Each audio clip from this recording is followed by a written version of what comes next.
নমস্কাৰ স্বাগতম জনাইছোঁ মোৰ ইউটিউব চেনেললৈ আশা কৰোঁ আপোনালোক সকলো ভালেই আছে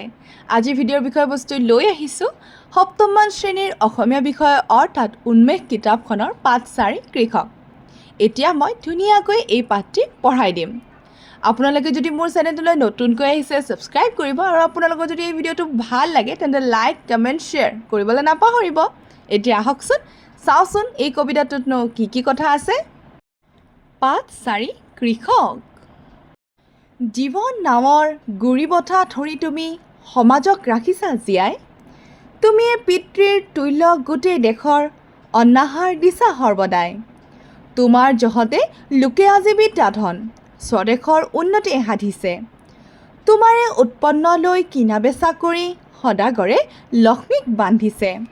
এটি মাথো বাৰিষা থাকা যদি বহি দেখত লাগিব হাহাকাৰ সমাজ বান্ধনি কেনি পৰিব উফৰি উন্নতিও হ'ব সাৰখাৰ তোমাৰ সমান নাই দেশ হিতকৰ প্ৰাণদাতা সকলো নৰৰ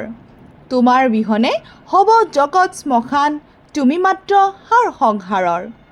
স্বাধীন কৃষি কৰি আপোন ইচ্ছাৰে তুমিয়েই মুকলিমূৰীয়া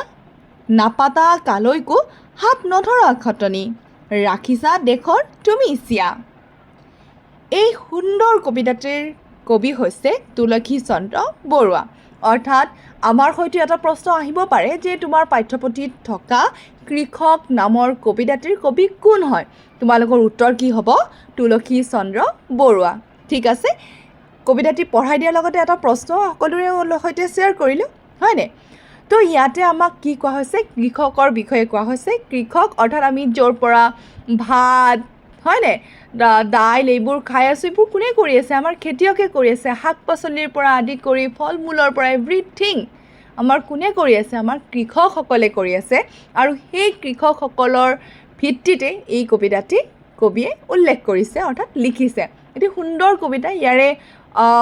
ভিতৰুৱা আভাসখিনি মই অন্য এটা ভিডিঅ'ৰ জৰিয়তে দিবলৈ চেষ্টা কৰিম আৰু লগতে এই কবিতাটিত যিমানবোৰ প্ৰশ্ন দিয়া আছে আটাইবোৰৰ উত্তৰ সহ মই ধুনীয়াকৈ আলোচনা কৰিম অন্য এটি নতুন ভিডিঅ'ত তেন্তে আজিৰ কাৰণে থেংক ইউ ফৰ ৱাচিং